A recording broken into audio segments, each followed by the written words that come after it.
Good morning and welcome to Building a House in California. So today I'm actually working out while I do my video.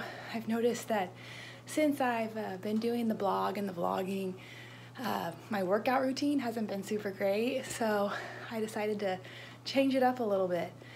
Today I wanted to go ahead and talk to you about how we got our house plans and how we went about that. So I'm going to talk to you guys today about our journey and what it was like for us to sell our house. It was definitely not an easy process by any means. The first time we put our house on the market, it was on the market for about 6 weeks. We unknowingly we had overpriced it. You know, the market was booming, still kind of is. Well, I guess it still is, but we're kind of unsure about it right now because of the coronavirus. So when we originally listed the house, the real estate agent that was selling it, I think because he really wanted to sell our house for us, he went along with us because we said, oh, we think it might be worth around this much, even though it was kind of high. He didn't really give us great advice as far as where our price point should be. And so our house was on the market for about 6 weeks, and we were not getting a lot of showings, not a lot of action, and I was having to continually keep it in perfect condition while taking care of my 3 children, and it was a lot of work. And especially with not getting a lot of feedback, we decided it was time to go ahead and take it off the market and do some renovation projects to make it how we wanted it. So we went ahead and did that.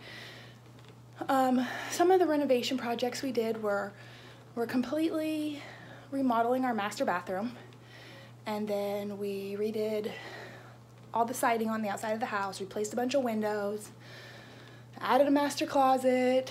I don't know, the list is too long to even share. I think I would start to bore you if I tried to share it all.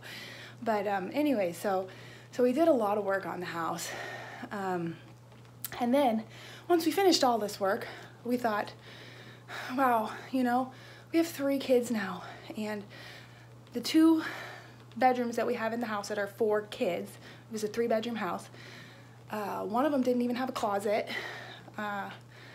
and we really still felt like, hey, we want more space.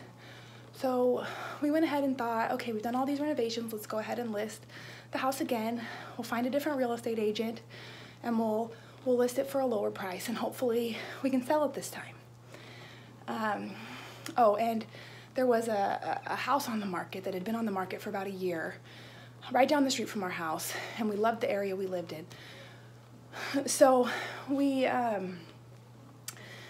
went ahead and we put a contingency offer on that house,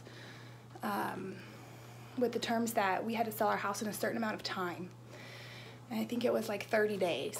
So when we were right at that 30-day mark, I think we were like a couple days away from the 30-day mark, they actually got another offer on the house. And it was a real bummer because we were actually getting a lot of viewings this time around on our house, and a lot of people really interested in buying it.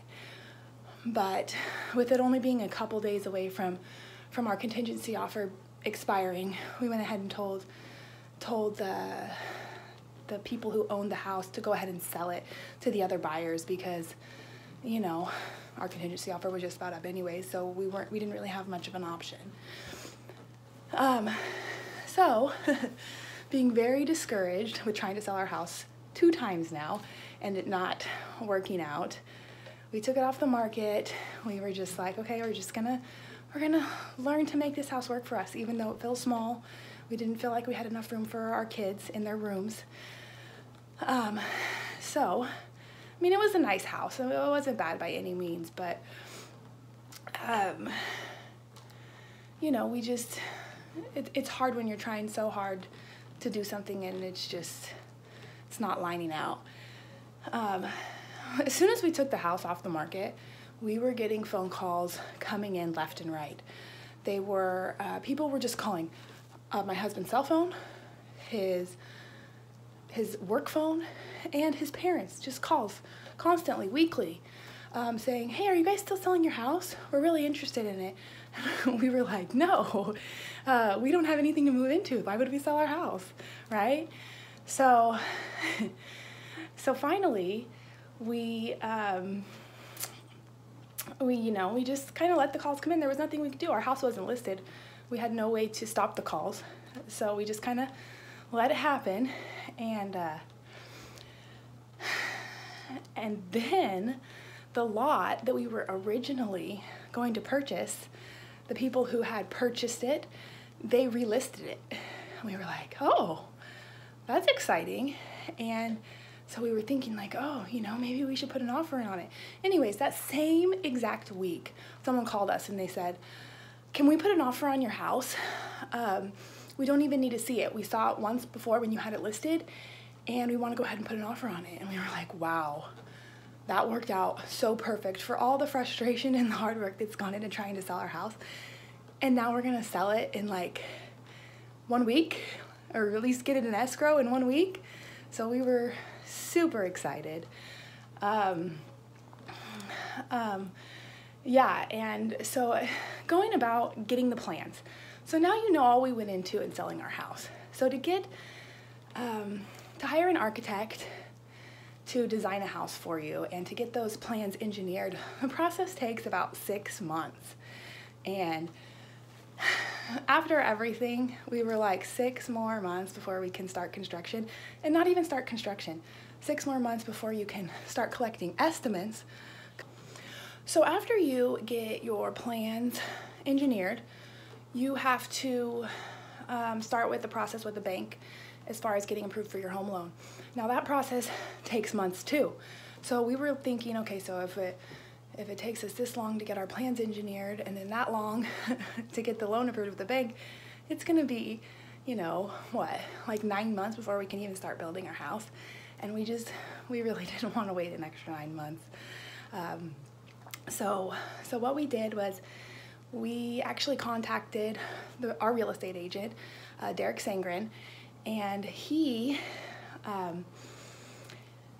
was the one who built the house we were interested in purchasing, because this lot was right next door to the house we wanted to buy.